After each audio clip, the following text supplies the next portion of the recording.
As a personal development expert, I get asked pretty much every single day on Instagram what my favorite self-help books are. In this video, I am finally going to answer that question. But before I do, I'm gonna ask you 3 questions that I want you to ask yourself before you go impulse buy any one of these books. By the way, I'm no stranger to impulse buying. My name is Dr. Cara Nordin, and I have a PhD in the science of mindset and behavior change. So everything that I'm going to talk about that's in these books is something that, I probably read the book long before I entered my PhD because I have been a self-help enthusiast for years. But number 2, the reason that I like these books is because they're actually backed by the real science that I started to dive into and understand when I got into my PhD. So this is not a recommendation from someone who, is just living her best life. This is a recommendation from someone who is actually able to critically analyze whether or not these books accurately and truly represent the evidence that they are discussing. Now, like I said, I am not going to give you these 5 self-help books before first asking you 3 questions about why you're looking for a self-help book in the first place. So take out your pencils, grab your bullet journals, or if you would like to, I would love to see your answers to these questions in the comments below. Here we go. Question number 1 is, are you searching for entertainment or are you looking for an escape? Here's the honest to God truth. Nothing you read in a self-help book is going to magically change your life. And I know because I've been in the place where I'm on Amazon, I'm buying book after book after book because I'm so desperate to try to change a part of myself, to try to fix a part of myself. And I think the answer is hidden somewhere in the pages that I'm going to talk about today. If you approach self-help books as a way to escape your current life, escape your current personality, escape your current reality, number 1, you're not going to have a good time reading them. And number 2, that is not what self-help books are for. Self-help books are fun to learn new facts about behavior. They're engaging to read sometimes. But the reality is, I have coached hundreds and hundreds of people. I myself have read 150 self-help books, and the answer to behavior change was not in any of them. However, if you like this stuff and you're reading them for entertainment and you truly enjoy reading them the way you enjoy watching TV or looking through a magazine, that is a great reason to read them. I still read self-help books as a behavior change expert, but I read them in the same way that the 7th grade version of myself read Cosmo tips. I understand there's a lot of junk out there. I'm not really taking it very seriously, and I'm just doing it for the sake of entertainment. So that's question number 1. Are you looking for entertainment or are you looking for an escape? Question number 2, have you taken action on the things that you've read in previous books? So if you're watching this video, I'm guessing that you've read several self-help books before. And I'm guessing you might, even like me, have a whole shelf of them. Maybe some that you haven't read, maybe some that you haven't gotten through. This is a true story about me. I once bought the book, Finish, Give Yourself the Gift of Done, and I didn't finish the book.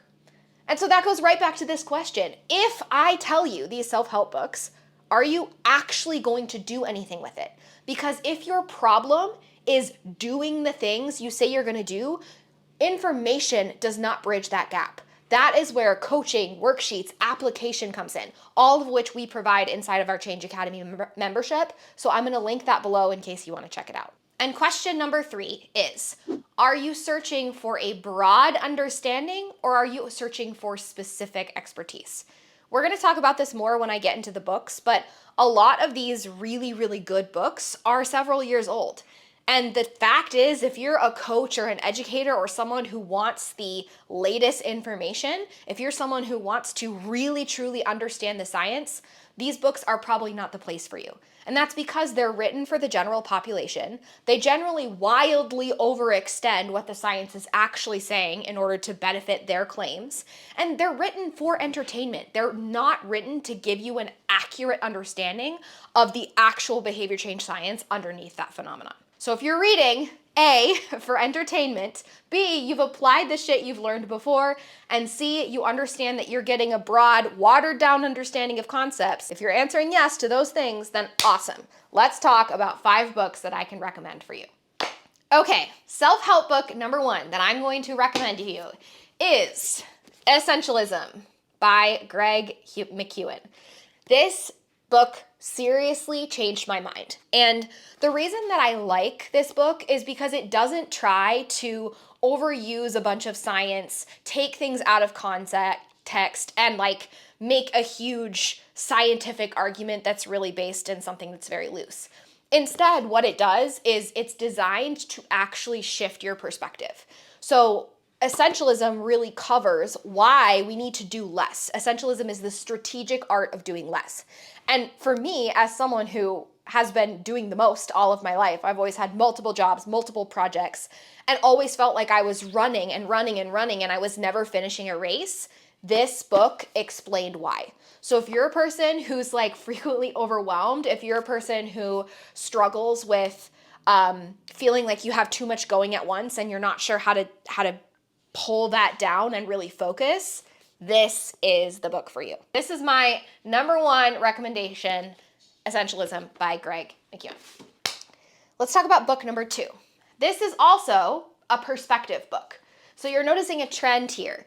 The books that I have read don't overuse the science. The books that I actually like don't actually teach you much about what you really need to know. They're not giving you tools, right? Because if you give someone tools in a book, they're not going to apply them, which is why people come to me in my program. They're like, Karin, I've read every self-help book and I, am not implementing for shit. And I'm like, yeah, because books aren't designed to help you implement. Anyway, this is going to be my next perspective shifter for you. So this one is called No Sweat, and it's by Dr. Michelle Segar, I think is how you pronounce it, who is a PhD level scientist, which I love.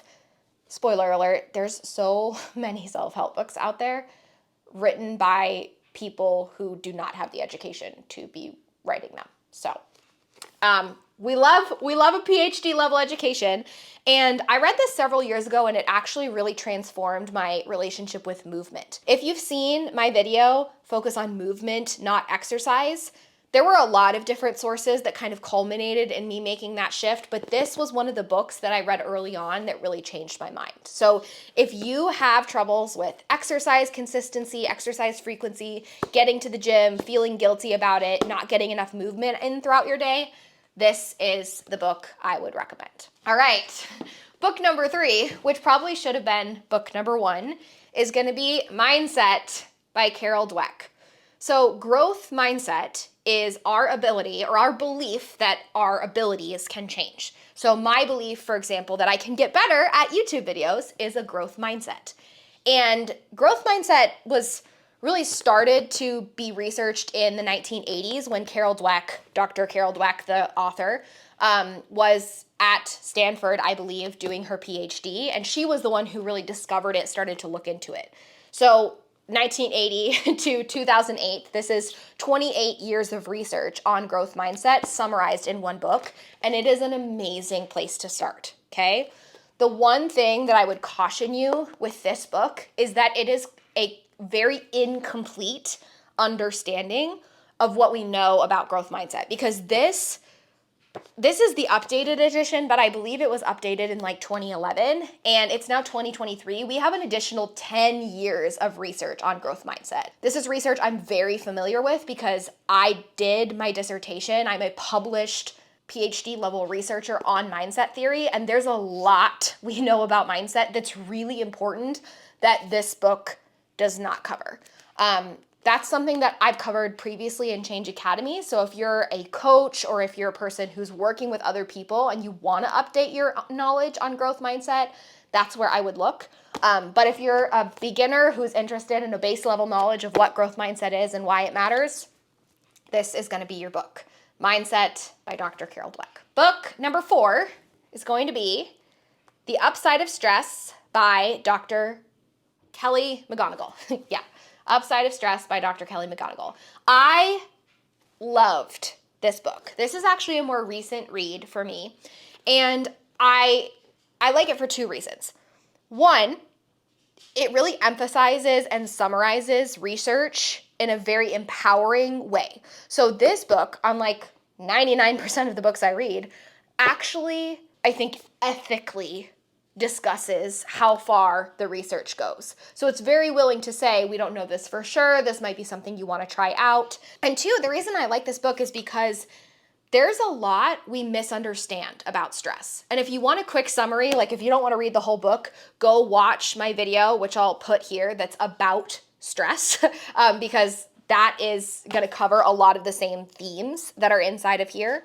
But if you want to transform your relationship with stress, if you're a person who feels pressure to lower your stress all the time, this is going to be a really, really good read for you. And then the last book I would recommend is How to Change by Dr. Kelly Milkman. I believe she's Dr. Kelly, or Dr. Katie, sorry.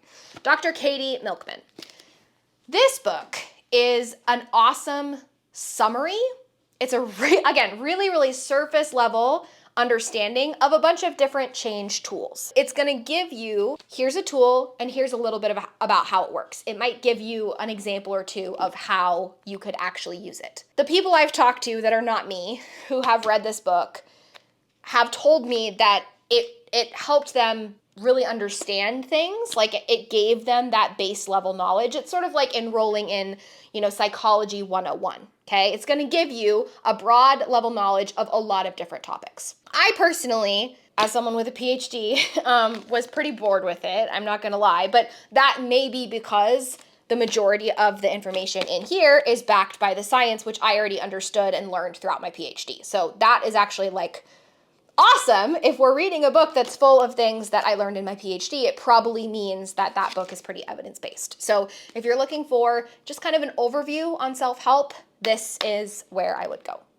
So those are my top 5 self-help books that I would recommend. Before I go, I just want to say that if you are a person who's read self-help books and you've read book after book after book after book and you can't change, or you're not changing, or it's not working, that is not your fault.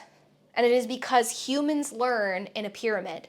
The bottom is base level information, and then we have to really grapple. We have to practice that information. We have to do, worksheets. We have to engage in situations, and then we have to apply it in our lives. And that is how we actually see the change.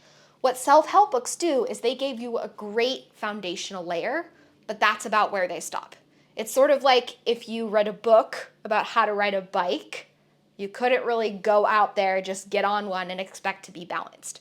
So if you're a person who's looking for a chance to do that practicing, to do that grappling, to actually close the gap between knowing what to do and actually doing it, that is when I would encourage you to check out our Change Academy membership. It is your one-stop shop for everything change psychology tool related. And we're going to teach you a lot of this stuff. We're going to teach you the updated, more scientific, more in-depth version. So this is a membership for my nerds. Let me just be clear about that. But we're also going to give you routes to actually apply it. We provide worksheets. We do pop-up events. We have coaches that you can ask when you have a question. It's a much more immersive way to engage in change. So by all means, read the self-help books if that's what you enjoy. I will keep buying them. I will keep reading them. But know that if you don't see changes from them, that's not on you. That's just not to be expected from the format you are engaging with. P.S. If you're enjoying these videos, make sure you hit the subscribe button. I have a new one that comes out every single Monday and you don't want to miss it.